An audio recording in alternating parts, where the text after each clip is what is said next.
Graça e paz, meus irmãos. Boa noite a todos. Vamos, então, sem demora, ao texto dessa noite. Primeira carta de Paulo aos Coríntios, capítulo 16. Eu lerei do verso 5 ao verso 9.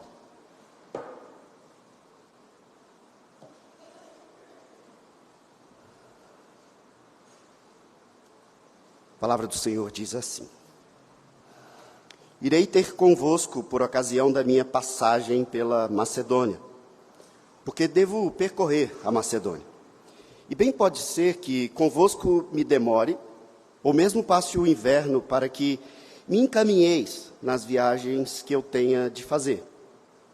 Porque não quero, agora, ver-vos apenas de passagem, pois espero permanecer convosco algum tempo, se o Senhor permitir. Ficarei, porém, em Éfeso até ao Pentecostes, porque uma porta grande e oportuna para o trabalho se me abriu, e há muitos adversários. Até aqui somente. Vamos ao nosso Deus, buscando nele mesmo instrução na sua palavra. Oremos. Santíssimo Deus, nós somos o teu povo e estamos reunidos em teu nome. Nós te agradecemos, ó Pai, porque não há em nós mérito para tão grande privilégio. Nós somos um povo que teve os olhos, os ouvidos, o entendimento e até mesmo o sentimento aberto para conhecer verdadeiramente quem o Senhor é, que o Senhor existe, que o Senhor é real, que as palavras reveladas são verdadeiras, suficientes. Essas palavras que um dia foram anunciadas para nós, pelo anúncio do Evangelho, e nos abriram os olhos. Tudo isso pelo agir do Teu Santo Espírito, e, ó Pai, o Senhor mesmo, pela fé, tem nos mantido aqui, semana a semana, reunindo-nos em Teu nome para a Tua glória, e buscando em Ti, na Tua palavra, orientação para o nosso modo de vida. Não só para o que cremos, mas para o que fazemos, como fazemos, por que fazemos, quando fazemos. E esse momento, ó Pai, é muito oportuno para que o Senhor nos instrua, nesse trecho da Tua palavra, exatamente sobre o nosso crer e agir, quando agir, como agir, porque nós, ó Pai, que já confessamos a Cristo como Senhor e Salvador, nós sempre dizemos, e nós queremos fazer a Tua vontade. Mas o Senhor bem sabe, como sabe, que nós nem sempre fazemos a Tua vontade. Nós ficamos em dúvida. Nós não entendemos muitas vezes o que o Senhor quer. Por outras vezes, sim, nós sabemos o que o Senhor quer, mas nós optamos por Te desobedecer. Para quando desobedecemos, Te pedimos perdão. Agora, corporativamente. Também eu peço particularmente. Mas para quando nós não entendemos o que o Senhor requer de nós, eu peço que nesse momento, segundo a Tua soberana vontade, o Senhor nos dê entendimento pela revelação do Senhor, através dos planos frustrados de Paulo, sobre como nós devemos entender os nossos planos, as nossas vontades e a Tua providência, a Tua soberania, o Seu governo sobre as nossas vidas. Como o Senhor nos conduz, como o Senhor quer que nós decidamos as coisas que nós precisamos decidir, como o Senhor quer que nós venhamos a agir de acordo com o que o Senhor quer, que nós venhamos a agir e não fiquemos parados, procrastinando, ociosos. Dá-nos entendimento, ó Pai, e com isso dá-nos fé, porque muitas vezes nós aprenderemos hoje, nós realmente não saberemos o que fazer, como fazer, quando fazer, e isso é fé. É confiar que o que importa é que o Senhor sabe. E pela fé, o Senhor nos dirige. E nos chama tão somente a obedecer aquilo que está revelado, sabendo que nós não controlamos os resultados. Dá-nos essa fé, ó Pai. pela instrução da tua palavra, ou aumenta-nos a fé. E se há entre nós alguns que não te conhecem verdadeiramente, mesmo que pensem já ter crido ou confessado, traga-os, ó Pai, não para a nossa glória aqui dessa igreja, mas para a tua glória. Traga-os a fé verdadeira e a confissão verdadeira e a vida de fé e prática verdadeira, por meio do anúncio da tua palavra. É assim que nós oramos, em nome de Jesus. Amém. Tudo que nós lemos e cantamos hoje, texto de Mateus, texto de Atos, o hino 218, tudo nos levou a declarar que nós queremos fazer a vontade do Senhor, ou que nós sabemos que Deus tem uma vontade soberana sobre as nossas vidas e que Ele é muito sábio. Ele conduz todas as coisas. E nós, então, como crentes, queremos fazer a vontade de Deus. Mas eu acredito que todos nós que estamos aqui, e eu me incluo, todos nós aqui já tivemos dúvidas, e às vezes dúvidas muito importantes na nossa vida sobre: eu devo fazer aquilo ou não? Eu devo deixar, abandonar isso que está dando errado ou não? Eu devo começar um namoro? Eu devo terminar um namoro? Eu devo me casar ou eu devo desistir de casar? Eu devo estudar ou parar de estudar, trabalhar, estudar? Eu devo mudar de igreja? Mudar de denominação? São muitas questões que envolvem as nossas vidas e coisas sérias que nós ficamos sem saber. O que Deus quer? E se você é crente, certamente você fala: eu quero fazer a vontade de Deus. E a Bíblia é a revelação da vontade de Deus. A própria Bíblia nos mostra que nós não precisamos de novas revelações, ou seja, você não precisa de alguém te dizendo o que você deve fazer, porque a Bíblia é suficiente para te orientar, dando princípios sobre todas as coisas que te nortearão sobre o que fazer, quando fazer, como fazer ou deixar de fazer. Mas isso às vezes fica confuso para você, assim como fica para mim. E eu queria relembrar, os membros antigos da igreja aqui já sabem disso, mas eu quero relembrar algo aqui, para mostrar algo para vocês que muita gente às vezes pensa que os pastores, de alguma maneira eles são crentes mais espirituais, eles têm uma ligação mística com Deus, de maneira que o pastor não tem dúvida, ele sabe o que ele tem que fazer, porque Deus fala em voz audível. E veja, eu já te digo, não é assim. Eu sou assim como você e eu preciso decidir sobre as coisas, abandonar algumas coisas. E eu quero relembrar aqui algo que marcou muito a minha vida, a vida da nossa família, quando a minha vida teve a maior transformação que já aconteceu até hoje, que foi o entendimento da minha vocação pastoral. Quando eu entendi isso tudo, e veja, quando eu digo que entendi, eu não digo que eu tinha absoluta e plena certeza e convicção de que eu deveria me tornar um pastor. Eu estava convencido e havia entendido, mas estava buscando confirmação e entendimento. E a primeira pessoa que eu conversei foi um tio meu, o tio Paulinho, é um presbítero até hoje, e conversei com meu pai também. Logo em seguida, num acampamento da família, e me perdoem pela garganta, a sinusite está bem ruim, num acampamento da família eu tive a oportunidade ali de conversar com o pastor Broto, a Alessandra, eles estavam ali, a família toda acampada, e nós estávamos conversando, eles estavam de férias aqui no Brasil, porque eles moravam nos Estados Unidos, porque o pastor Broto estava fazendo ali o mestrado, que é equivalente ao seminário que nós fazemos aqui no Brasil.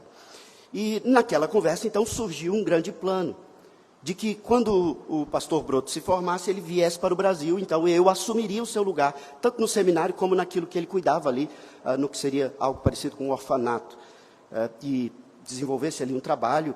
E nós começamos então, eu e Patrícia, a planejar. Vamos para os Estados Unidos, eu vou ser pastor, vou estudar ali. Mas veja, deu tudo errado. Sabem que a minha filha mais velha não é minha filha biológica, o pai proibiu, a Polícia Federal não deixa ela sair, e nós falamos não. E outras coisas aconteceram, e deu tudo errado. Eu fiquei triste. Mas ali, a gente já estava aprendendo que eu não controlo os resultados. Deus sim. Nós fizemos grandes planos. Vejam, família, mudando de país. mas a vontade do Senhor era outra. Eu e Patrícia, então, tínhamos, com isso, não desistido da vocação pastoral que eu entendia, mas isso tinha se tornado algo mais forte. Decidimos, então, cursar o seminário aqui no Brasil, mas que eu pudesse me dedicar integralmente aos estudos e não fazer apenas um curso teológico, como funciona, o molde que funciona o seminário aqui em Brasília. Então, nós temos na IPB alguns seminários espalhados pelo Brasil, e alguns deles funcionam nesse modo em que você pode se dedicar integralmente aos estudos. E eu preparei, então, no dia do Senhor, durante o dia, preparei uma carta, um e-mail. Após ao culto, chegando da igreja, eu e Patrícia conversamos com Ana Luísa, nossa filha. A Isa era bem pequenininha, mas também incluímos ali na conversa, e oramos, e eu mandei essa mesma carta para 4 seminários, um e-mail simultâneo para 4 seminários. Eu não sabia para qual estado, São Paulo, Minas Gerais, Piauí, Recife. Nós estávamos em busca, onde que Deus quer que nós venhamos a desenvolver essa vocação, esse conhecimento. Em outro dia, eu conto com mais detalhes de onde surgiu, como surgiu a resposta, que também veio como vontade de Deus. Nós decidimos ir para Recife. Logo na segunda-feira, as coisas começaram a caminhar para esse lado. E decidimos, então, ir para Recife. Não conhecíamos. Patrícia pediu licença do seu emprego sem salário. Eu vendi uma cafeteria que eu tinha. Eu pedi demissão do emprego dos meus sonhos. E nós fizemos, então, de novo grandes planos. Mas surgiram 2 coisas: tentações, para que nós não fôssemos, e provações, para que nós não fôssemos. E eu explico, porque isso vai surgir na minha vida até hoje, e isso vai surgir na sua vida, já surgiu e vai continuar surgindo. Você quer decidir, você quer fazer a vontade de Deus. Às vezes tem tentações, às vezes são provações. Lembre-se que a Bíblia nos instrui que Deus não nos tenta, mas Ele nos prova. As tentações são várias, mas eu posso citar aqui pelo menos uma. 2 amigos meus, empresários bem-sucedidos, na véspera ali dessas decisões e da venda da cafeteria, da pedido de demissão, licença da Patrícia, veio um amigo meu, que crê no Senhor Jesus também, que é muito bem-sucedido no ramo de móveis planejados. Ele faz móveis dessas casas mais caras de Brasília. E ele me fez uma proposta: você vai ser meu sócio, e você vai ter 50%, mas você tem que ficar aqui em Brasília, porque eu preciso de você exatamente naquilo que você é bom. Uma grande tentação. Praticamente na mesma semana, um médico, empresário, muito bem sucedido, que era meu cliente no emprego que eu tinha, me faz uma proposta sem mais nem menos: eu quero que você seja sócio na torrefação de café, a empresa que eu montei. Essas 2 empresas existem até hoje e são muito bem sucedidas, e eu poderia estar lá, quem sabe rico, como um deles está, o outro muito bem de vida. Era vontade do Senhor, essas propostas surgiram para que nós não fôssemos para Recife. Mas veja, não tem seminário em Brasília, eu não podia fazer em Brasília. Era vontade do Senhor que nós cursássemos em outro lugar. Qual é a vontade do Senhor? E no meu caso, sobre uma decisão que envolve o anúncio do nome do Senhor, o ministério pastoral. Qual era a vontade do Senhor? Isso é apenas um exemplo. E eu já te adianto, essas 2 propostas, esses 2 homens não são malignos, não são ímpios, mas eram tentações para que eu desistisse do foco, daquilo que eu estava abandonando, deixando para trás, que era correr atrás do dinheiro, para agora simplesmente confiar que Deus me dá o que eu preciso. Nós não lemos em Mateus 10? Os meus cabelos estão caindo. E Deus sabe. Deus conta. Se você está ficando calvo mais rápido, Deus está controlando isso também. Deus controla soberanamente todas as coisas. Mas, caminhando mais um pouco aqui, para não ser muito longo, Vamos falar um pouquinho aqui sobre provações que também surgiram, porque eu já disse que essas duas propostas foram tentações, para que eu desistisse da minha ida para fazer o seminário fora de Brasília. Tinha grandes propósitos nisso. Decidimos, preparamos, desvencilhamos-nos de tudo que nos prendia em Brasília, família, bens, propriedades, e fomos para Recife. Chegando na Bahia, o carro fundiu o motor. E agora? No meio do nada, de noite, o carro não anda mais. Deus não quer que a gente vá? Isso não era uma tentação. Era a primeira provação. Patrícia entra na cabine do caminhão com o caminhoneiro que leva a mudança, Isa e a nossa cachorrinha. Chegam em Recife, eu fico na beira da estrada, chego alguns dias depois, tentando arrumar aquele carro, remendando com durepox. Enfim, eu cheguei. Foi muito difícil, 2 dias depois, Patrícia já estava lá, só que ela já tinha me ligado e dito, olha, tem um problema. Enquanto você está aí na estrada, vencendo uma provação e não desistindo, eu quero te dizer outra. O diretor do seminário esqueceu que nós vínhamos para cá, não tem moradia para a gente. Todas as moradias para seminaristas estão ocupadas.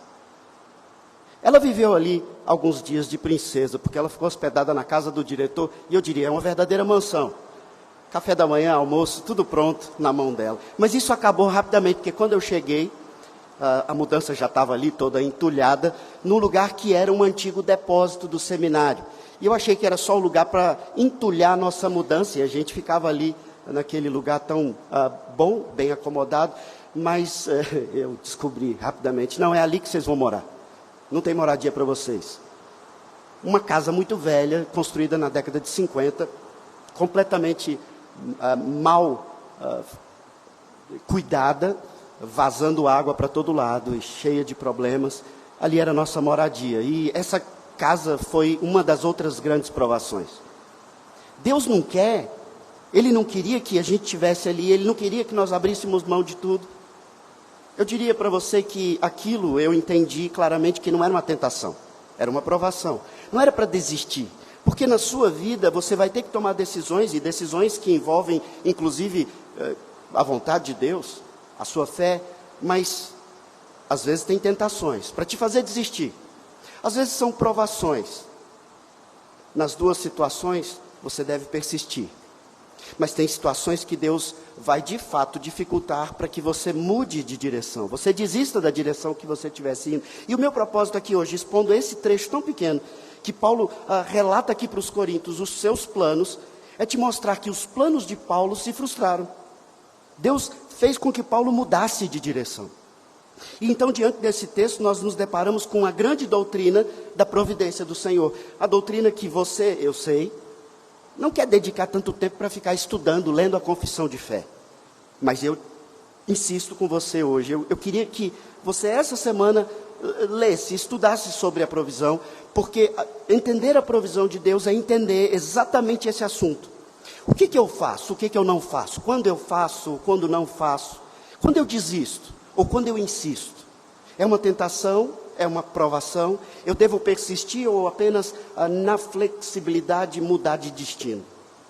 O apóstolo Paulo relata para os coríntios e nos faz refletir sobre essa doutrina. É lógico que aqui o apóstolo Paulo não está expondo claramente a doutrina da providência, mas ele está relatando algo que aconteceu na sua vida, ou um plano que ele fez no seu ministério, mas que nós percebemos que não aconteceu como ele planejou. E por isso eu aproveito esse texto para que nós entendamos sobre a provisão do Senhor.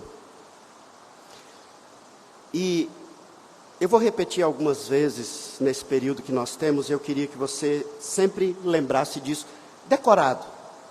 Você não controla os resultados. E eu não vou fazer igual aqueles pastores midiáticos que falam, olha para o seu irmão e diga, você não controla os resultados. Eu apenas vou te dizer, você não controla os resultados. Não precisa repetir para ninguém, apenas decora isso. Logo no verso 5, o apóstolo Paulo diz, irei ter convosco por ocasião da minha passagem pela Macedônia. Ele quer não só escrever uma carta para os irmãos de Corinto, ele quer ir pessoalmente. E no mundo que nós vivemos hoje, com tanta tecnologia, chamada de vídeo para todo lado, com tanta rede social, está acontecendo um fenômeno, e depois da pandemia, esse fenômeno ele se ampliou, inclusive dentro das igrejas, em que a presença, a comunhão real e não virtual, ela tem sido diminuída. Aqui, o apóstolo Paulo diz, eu quero ir presencialmente, pessoalmente, estar com vocês. Você se lembra do capítulo 4, que nós vimos aqui? Ele fez uma repreensão tão dura, e ele estava tratando de problemas de maneira tão dura, que você poderia pensar, esse pastor está fazendo uma repreensão tão dura nessa igreja, sobre essa igreja, com essa igreja, que ele não quer nem olhar na cara desse povo. É porque é assim que muitas vezes o meu coração se sente com relação a você. E eu peço perdão a Deus. É assim que o seu coração se sente quando eu te repreendo. Você não quer ver a pessoa. Você não quer nem ir para a igreja. Você não quer conversar. Mas o apóstolo Paulo aqui nos mostra que ele repreende, porque quem corrige, não corrige porque odeia, mas porque ama, corrige. Ele corrige e diz, eu quero ir aí. Eu quero ir pessoalmente, e ele fala, eu devo percorrer a Macedônia. E você então olha para o texto e diz, tá, o que tem de mais aí? Veja, eu devo. Ele não é um apóstolo, ele não é inspirado, ele não escreve doutrina, ele diz, é assim que o Senhor define, é assim que o Senhor quer, é assim que o Senhor estabelece. É o que ele diz lá na carta ao Timóteo. Eu não permito que mulher exerça a autoridade de homem. Ele está falando inspirado, como quem fala como boca de Deus.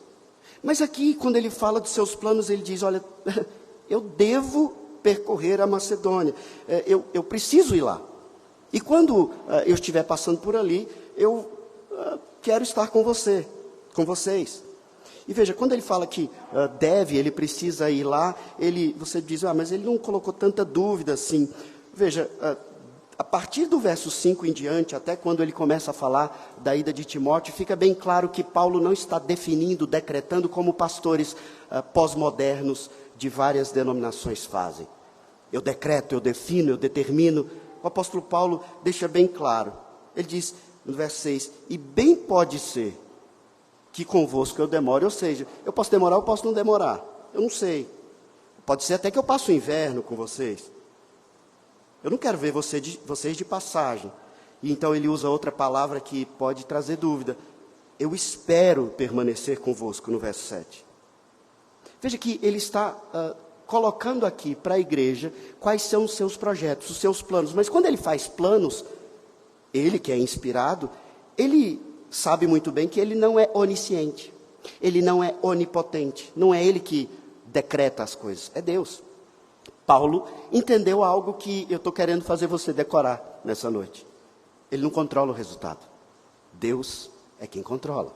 Deus nos chama a obedecer sem saber o resultado. E eu digo isso nas coisas mais sérias da sua vida. Eu crio os meus filhos na plena confiança de que eles vão confirmar a fé. Não só pela profissão de fé aqui à frente da igreja, mas no caminhar da vida, crendo em Deus, sendo assíduos nos trabalhos da igreja, mas eu não controlo os resultados. Eu preciso fazer o que Deus manda fazer na criação dos meus filhos. Mas qual vai ser o resultado? Eu não sei, você não sabe. E Deus quer que seja assim. E com isso, Ele não quer que você deixe de fazer o que é bíblico, porque você não controla os resultados. Porque os fins não justificam os meios, faça o que tem que ser feito, independente do resultado. O apóstolo Paulo é inspirado, mas ele não é onisciente. E quando ele ensina a doutrina para a igreja, inspirado, ele afirma, ele define qual é a vontade de Deus, pela inspiração divina, na interpretação do Antigo Testamento. Quando ele faz aqui os seus planos, quando ele revela para a igreja os seus planos, ele está expressando o desejo do seu coração, que é biblicamente orientado, e essa é a grande diferença. Mas é apenas um desejo do seu coração. E ele diz, isto, se assim o Senhor permitir. É a última expressão do verso 7. Se assim o Senhor permitir, como nós falamos costumeiramente, se Deus quiser. Só que eu temo que muitas vezes você e eu falamos se Deus quiser de uma maneira mecânica, religiosa, vazia ou até mística. Não verdadeiramente se o Senhor assim quiser. Você diz, eu quero. E o Senhor tem que querer também. Por isso eu digo, se Deus quiser. Porque é meio que algo místico. Se eu disser isso, Ele vai fazer o que eu quero. Só que não é assim. Não é assim. E aqui, no versículo 5, ainda antes de avançar, eu quero apenas trazer uma curiosidade, que estudando aqui o texto, quando ele fala aqui, nessa versão bíblica que nós temos, ele diz, por ocasião da minha passagem pela Macedônia. Lendo rapidamente, parece que Corinto fica na Macedônia, porque ele deve ir para a Macedônia, e aí parece que ele vai passar ali em Corinto, mas Corinto não fica na Macedônia. Corinto fica na região da Caia. E a tradução revista e corrigida, anterior a essa revista e atualizada, ela traduz de uma maneira que nos permite entender melhor. Ele diz lá na versão Almeida corrigida, irei ter convosco depois de ter passado na Macedônia.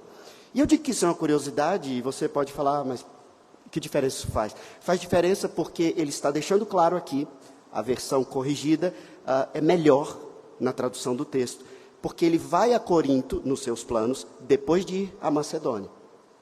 Seus planos são frustrados. Por isso que eu quis trazer essa curiosidade.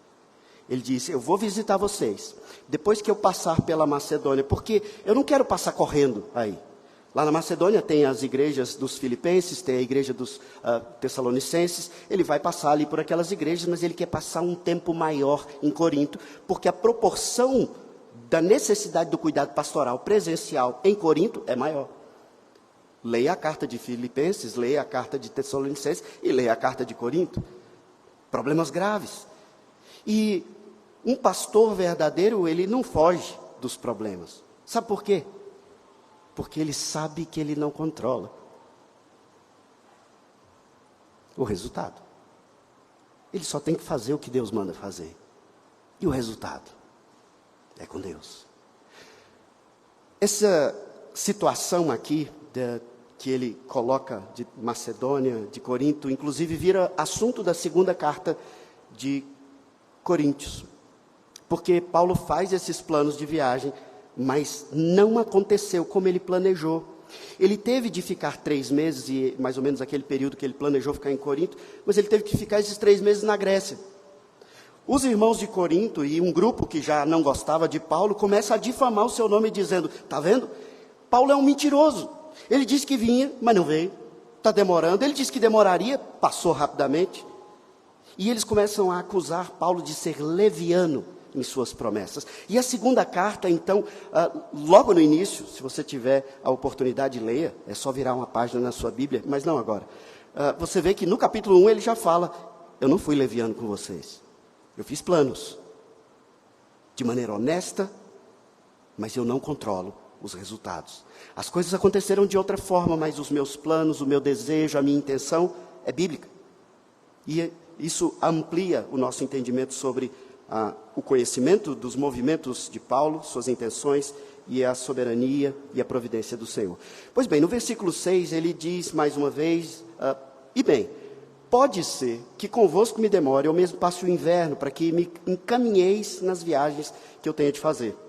Encaminhar, irmãos, não é só mostrar o portão de embarque, não. Encaminhar é tanto você apoiar financeiramente, como você apoiar com pessoas da igreja que possam ajudar nesse trajeto de viagem. Seja facilitando o transporte, seja acompanhando nas viagens, dando suprimentos. Então, encaminhar é participar ativamente, voluntariosamente, financeiramente, do trabalho evangelístico do apóstolo Paulo. E ele diz, e pode ser que convosco eu me demore. Verso 7. Porque não quero agora ver-vos apenas de passagem. Se fosse hoje, seria um pastor dizendo, eu não quero fazer esse aconselhamento virtualmente, não. Não pode ser em chamada de vídeo, não. Não pode ser nem no texto do WhatsApp. Eu quero te ver. Eu quero ver como suas mãos se mexem quando você está falando dessa situação. Eu quero ver como seus olhos se movimentam. Eu quero ver no seu semblante. Eu quero ver pessoalmente. Eu quero estar com você, não rapidamente, eu quero me sentar, sem ter hora para terminar a conversa que nós vamos ter. Eu espero permanecer convosco algum tempo. E no final ele diz, se o Senhor permitir. Às vezes, se você disser isso num ambiente corporativo, as pessoas podem achar que você é inseguro. Paulo não é inseguro. A gente sabe disso porque nós temos todas essas cartas, sabemos da quantidade de viagens que ele fez, quantidade de risco, o quanto ele foi audacioso, firme. Ele não é inseguro. Ele é submisso. Submisso a quem nós precisamos ser submissos. Uma coisa é diferente, totalmente diferente. Lá em 2009, eu aprendi uma palavra nova, que nem existe, mas que eu nunca mais esqueci. Paulo é Cristo confiante. Ele não é autoconfiante. Paulo quer estar presente com os irmãos. Paulo quer ir à Macedônia. Quer, inclusive, em seus planos, passar o inverno em Corinto. O inverno é o momento mais difícil de viajar. E no seu plano, e isso já é um planejamento, e fica claro para nós, você precisa planejar a sua vida. Ele diz, eu pretendo passar o inverno com você. Ou seja, nos planos de Paulo ele traça datas, ele traça períodos para estar presente com os irmãos. Ele já diz que quer demorar lá. Nós vemos muito planejamento aqui. Um rapaz muito crente, Alex Dyer, escreveu e eu queria citar aqui para vocês. Ele diz, não há nada de errado em planejar. Eu iria ainda mais longe, diz Alex. Planejar não é somente aceitável, é desejável. O apóstolo Paulo planejou viagens missionárias, Boaz planejou se casar com Ruth, Jesus usou o planejamento da construção de uma torre e o plano para uma batalha como ilustração de uma fé verdadeira. Há sabedoria em planejar. Crente, eu dou aula de gestão no seminário. Planeje, faça planos. Não viva ao acaso, porque você não vive ao acaso. Os epicureus, que tanto dão trabalho, nós sabemos na história, eles vivem ao acaso, você não é epicureu. Os estoicos acreditam no destino. Você olha horóscopo, você acredita em destino. Se o destino escreveu, é assim que vai acontecer. Quem é o destino? Os pelagianos, eles acreditam na providência natural, funcionamento natural, ou nas questões éticas, como você vive de maneira ética. Nós, irmãos, precisamos planejar, sim, tudo. Como nós aprendemos na palavra, na providência divina, orando ao Senhor e planejando. E não só planejando, mas planejando e agindo. Porque muitos de nós temos uma série de planos. E oramos tanto por esses planos. E veja que nós estamos nos aproximando do final do ano. É o momento em que a maioria de nós fazem planos para o ano que vem. E eu insisto, faça planos para o ano que vem. Inclusive na sua vida espiritual, e inclusive não, colocando como prioridade sua vida espiritual. Você vai orar mais, você vai ser mais assíduo, você vai levar mais a sério a sua relação com Deus. Todas essas coisas e os planos da sua vida comum também. Seus estudos, seu trabalho, sua vida emocional, seus relacionamentos, tudo que você faz. Faça planos, mas sempre, se assim o Senhor permitir, se assim o Senhor abençoar, se assim o Senhor conduzir. Faça planos e trabalhe por eles. E se der errado? Eu já te adianto. Quando você fizer os seus projetos para 2024, eu não vou ser aquele pastor que diz, você vai alcançar. Porque eu sou como Paulo, eu não decreto. Eu digo, se assim o Senhor permitir. Faça planos, faça os seus projetos, mas alguns deles não vão acontecer no momento, na forma que você planejou. E aí você diz, e o que eu faço então? A gente está aprendendo aqui com Paulo, né? Mas Paulo não é só um exemplo. Paulo nos traz aqui o retrato do caráter de Cristo. Contentamento. É contentamento que nós vemos na segunda carta aos Coríntios, quando Paulo explica, eu fiz plano, mas os planos não aconteceram do jeito que eu planejei. Porque o Senhor assim o quis. Isso é contentamento. Contentamento que traz para você crescimento. Crescimento que faz com que você seja um crente ainda mais perseverante nos seus planos e na sua fé. Porque você não decreta. É Deus que define. É Deus que decreta. Você Vive. Vive confiando, planejando, orando. Isso é fé, irmãos. Essa é a vida de fé. Trazendo de novo exemplo de Recife. Tem 2 pastores, um deles eu conheci bem de perto, o outro já à distância. Pastores muito jovens e muito fiéis a Deus. O primeiro deles, o que eu conheci mais de perto, ele ficou em Recife cuidando dos jovens que eu cuidava quando eu estive lá. Muito crente. Pouco tempo depois, ele morreu. Inesperadamente. Um homem novo, crente, fervoroso, casamento recente. Ele morreu de uma doença trágica. A sigla é ELA.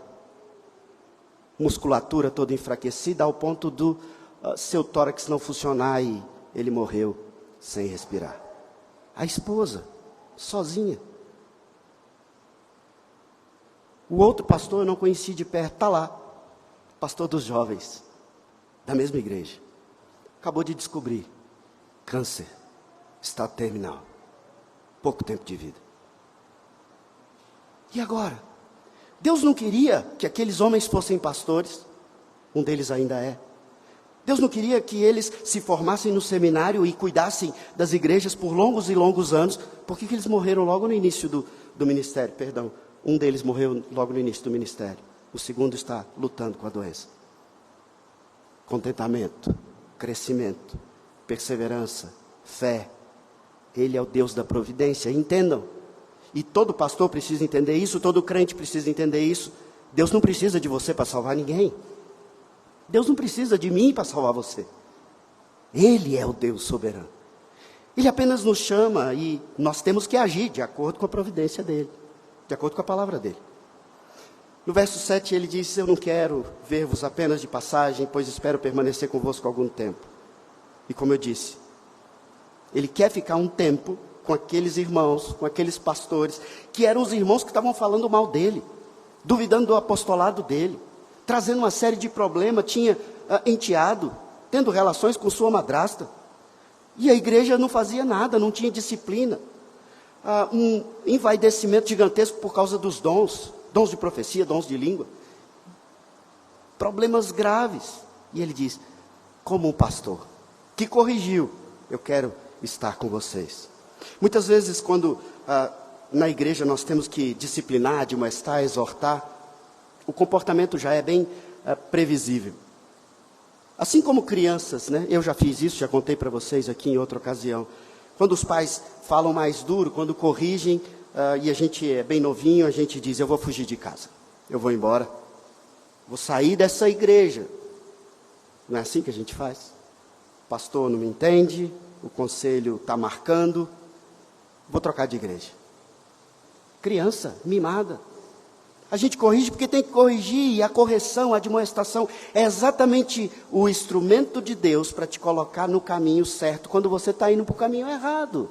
Você planejou, você sonhou, você desejou, mas ele talvez colocou provações e você está persistindo no erro. Então ele coloca a multidão do conselho dos sábios para te dizer, opa, muda um pouquinho aqui, só muda isso aqui, e continua agindo, planejando e sonhando.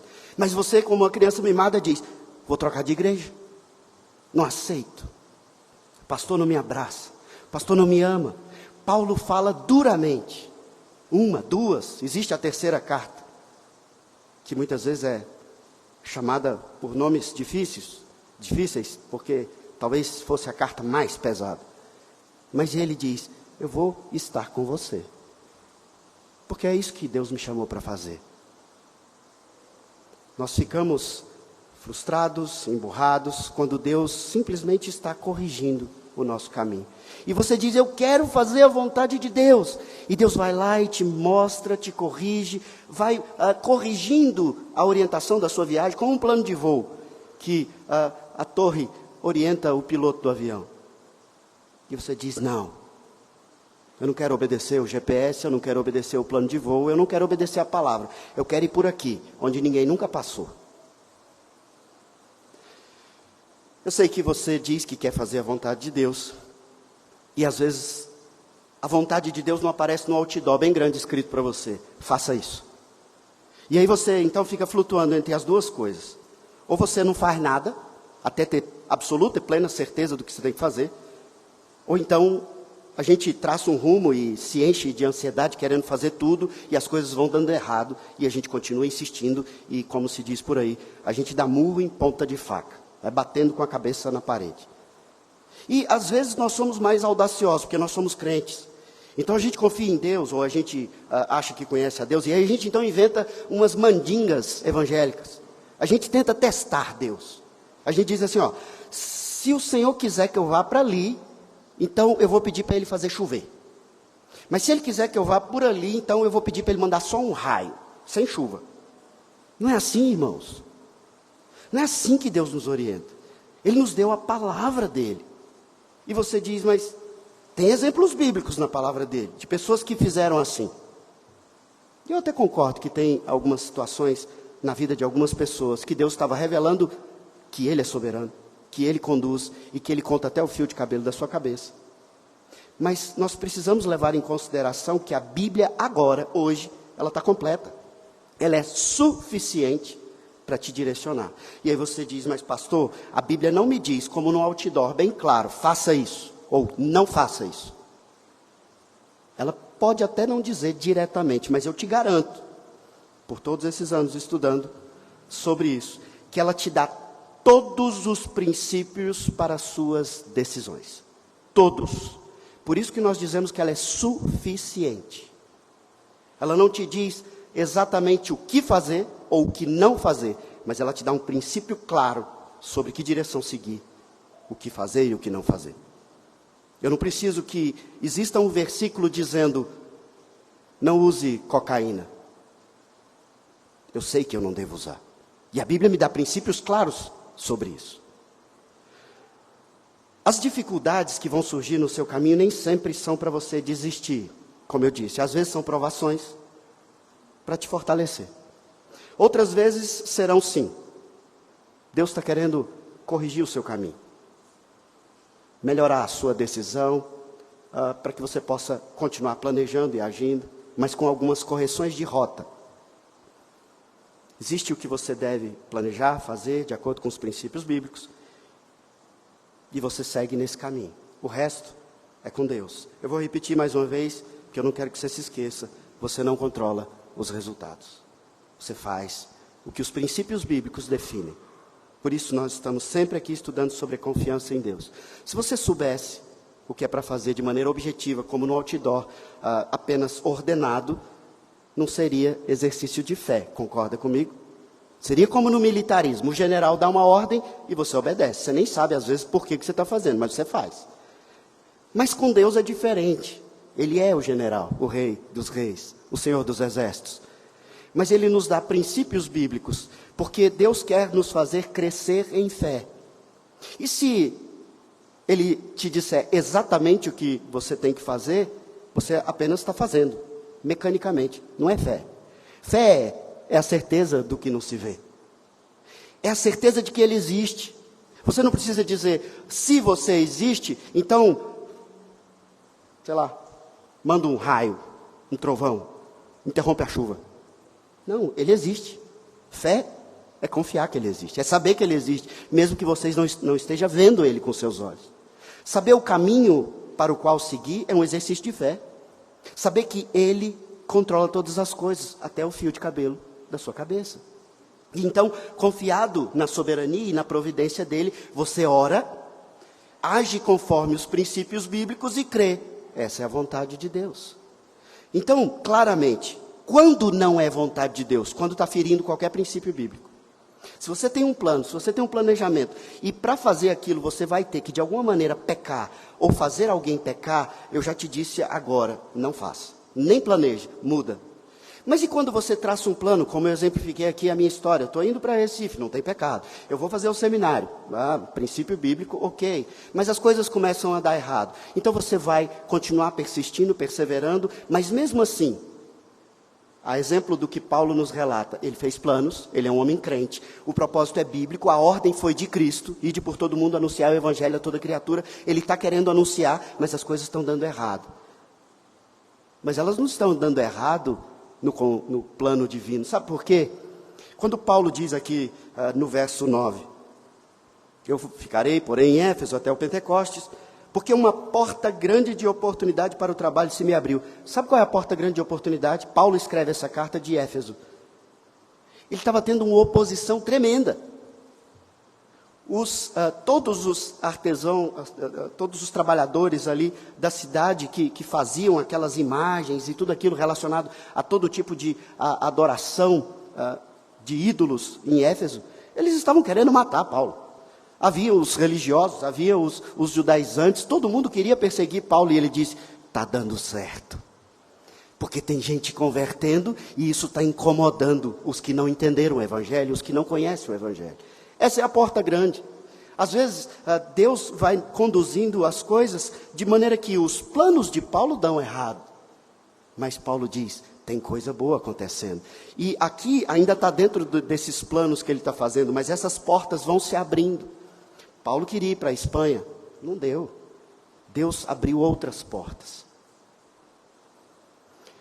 O pastor que já pregou aqui na igreja outra vez, pastor Paulo Brasil, expondo esse texto, ele diz: nem todos os seus planos serão realizados, mas todos os seus planos devem ser traçados em submissão divina. É simples. Você tem que decidir algo, você tem que fazer algo, ora primeiro.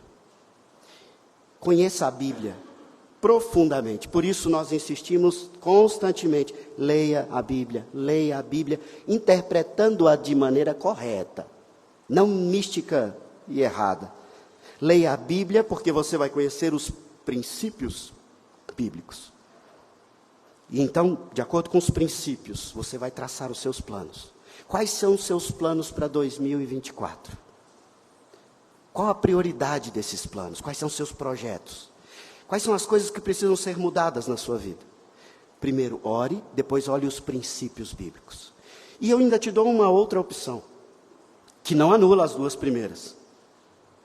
Vai conversar com gente que você tem certeza que é crente.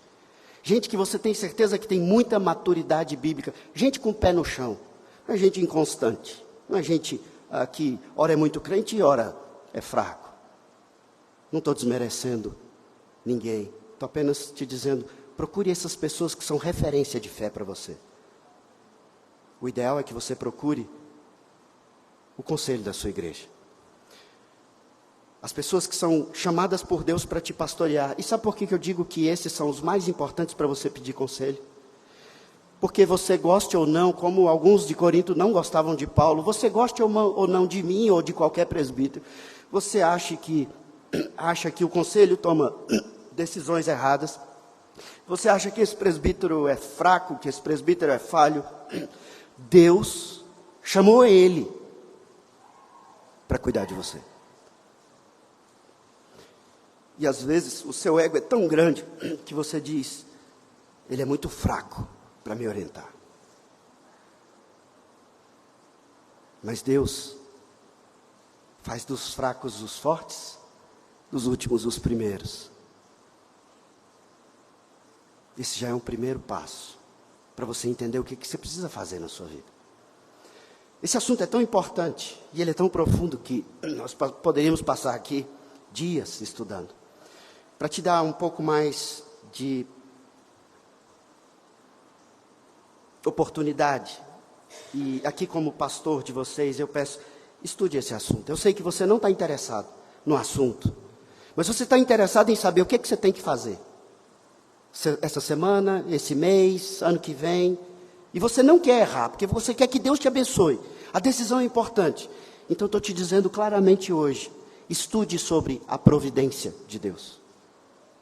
Ah, pastor, mas esse assunto é chato, aqueles textos são chatos. Entenda a providência de Deus. Entendendo a providência de Deus, você vai saber tomar as suas decisões.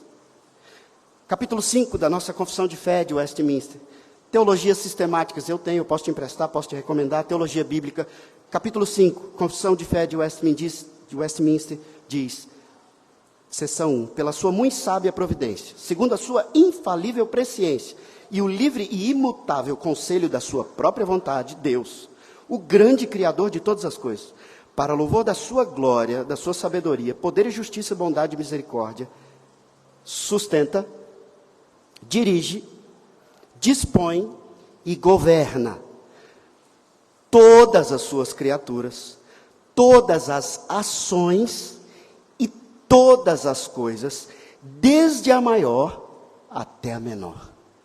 Só de ler isso aqui, você vai encontrar uma série de referências bíblicas, que vão te mostrar que Deus, Ele sustenta tudo, Ele dirige tudo, e Ele dispõe, ou seja, Ele está governando, fazendo com que as coisas aconteçam do jeito que elas estão acontecendo, exatamente para que você, que é dele, seja corrigido no seu caminho e faça o que tem que ser feito, ou seja corrigido, se Ele precisar te corrigir, te exortar, para que você mude de plano. Ele controla todas as ações, todas as coisas. Sim, as coisas ruins que estão acontecendo. E você fala, mas eu não entendo isso. Estude a providência. Entenda que Deus é Deus, você não.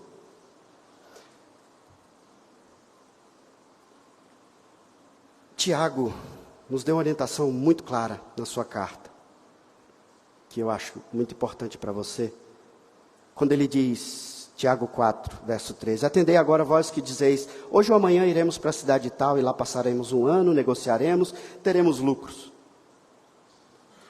Vós não sabeis o que sucederá amanhã. Tiago pergunta, o que é a vossa vida? Sois apenas como neblina que aparece por instante, logo se dissipa. Em vez disso, devias dizer, se o Senhor quiser, não só viveremos, como também faremos isto ou aquilo. Agora, entretanto, vos jactais das vossas arrogantes pretensões. Toda jactância semelhante a essa é maligna. Portanto, aquele que sabe o que deve fazer o bem e não faz, nisso está pecando. Você sabe o que você tem que fazer? Você sabe o que você tem que planejar, projetar, agir? Por que você não está fazendo? Eu vou ler de novo o verso 17. Portanto, aquele que sabe que deve fazer o bem e não faz, nisto está pecando. Tiago diz que quando você não planeja em submissão à providência divina, finalzinho do verso 16 de Tiago 4, ele diz, toda jactância semelhante a essa é maligna. O que Tiago está querendo dizer aqui é que quando você age em insubmissão à providência divina ou à vontade divina, você está agindo sob influência do maligno. Ah, então eu estou possesso por um demônio? Não. Assim como o apóstolo Pedro diz, não, Senhor, o Senhor não precisa ir para a cruz. E Cristo diz, arreda, Satanás. Pedro estava falando de coisas que eram do interesse do maligno, e por influência do maligno, apoiado na sua jactância de Pedro, afoito, ele está agindo por influência do maligno. E quando você age em insubmissão, não entendendo que Deus tem os seus planos e governo e providência soberana, é uma jactância maligna. Está agindo sob influência do maligno. Nosso tempo já se adianta, eu acho que eu já fui claro. Mas para nós podermos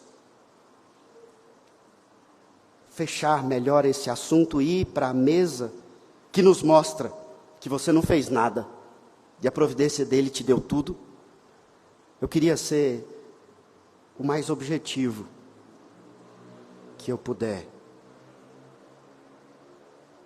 Nosso grande modelo sobre como agir em todas as situações sempre será Ele, o único perfeito. Que teve tentações? Teve. Ele foi levado pelo Espírito para ser tentado. Você é tentado enquanto você vai.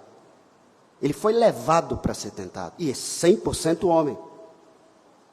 Aquele que enfrentou as mais diversas e difíceis provações que você jamais vai conhecer. Ele é o nosso modelo, mas não mero modelo. Ele habita em você. Ele é a sabedoria de Deus, ele é o arquiteto de Deus. Ele sabe o que tem que ser feito. E ele diz, eis que estou convosco todos os dias, até a consumação dos séculos. Ele habita em você. E ele nos revela isso, por isso eu digo, a Bíblia é suficiente. Para que você entenda, a vontade de Deus habita em você. Você precisa se voltar para Deus em oração, para que Ele, pelo agir do Santo Espírito, na habitação de Jesus em você, pela sua consciência, saiba o melhor caminho, orando, obedecendo os princípios bíblicos e ouvindo os conselhos daqueles que Deus chamou para te pastorear. Não são inspirados, não são soberanos, mas são chamados por Deus. E se Deus usou uma mula para falar algo, Ele pode usar a mim e qualquer um que Ele tenha chamado para ser pastor na sua vida, líder, presbítero.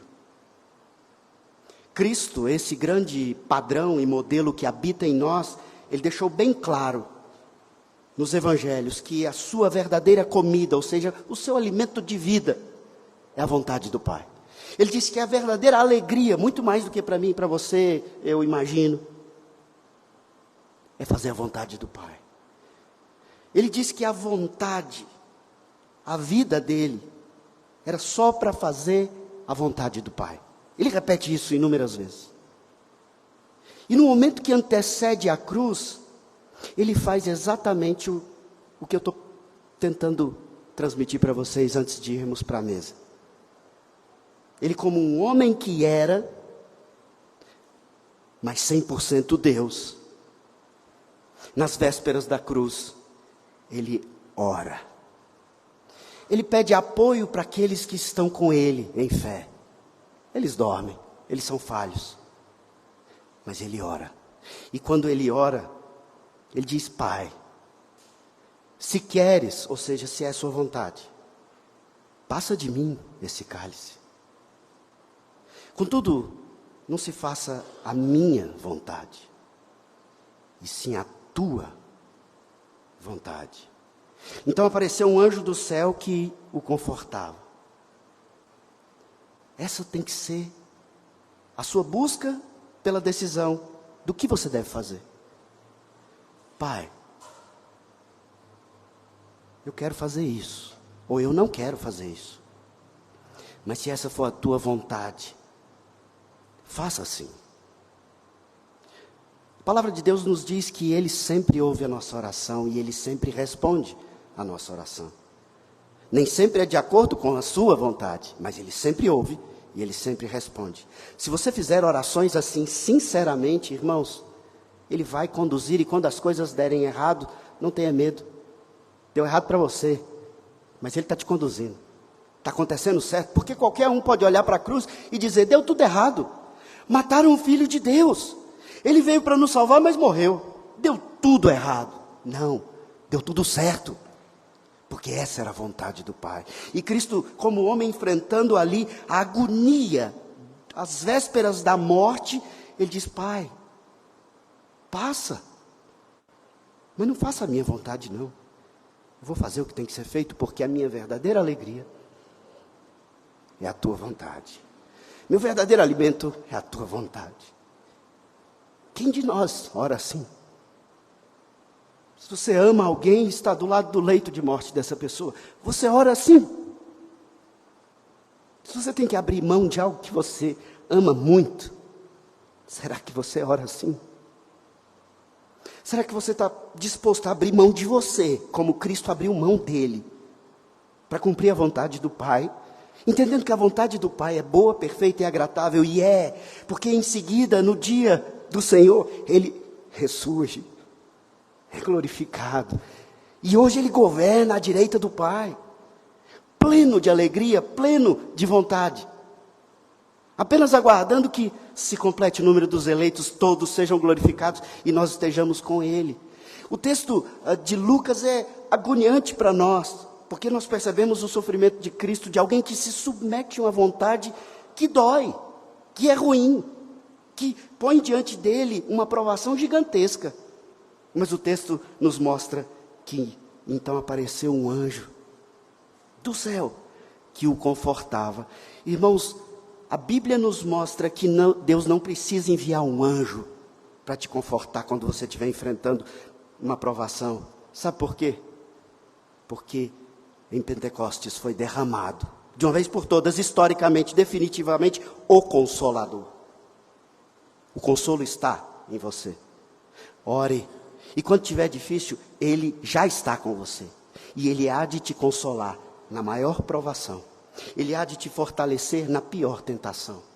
E Ele há de verdadeiramente te alimentar e fortalecer para que você persevere aqui. Nós lemos ali, nós professamos juntos, pão e vinho, não deixa de ser pão e vinho.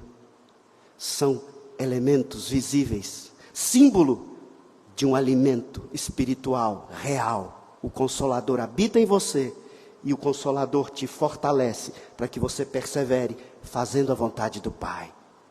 Mesmo sabendo, espero que você tenha decorado,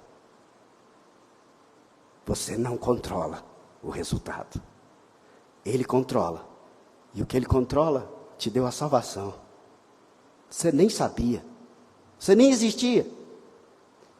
Antes da fundação, Ele disse, você vai ser meu. E para enfrentar a caminhada, perseverando como crente, eu vou te fortalecer na comunhão dos santos, no sacramento do Senhor. Vamos orar por isso.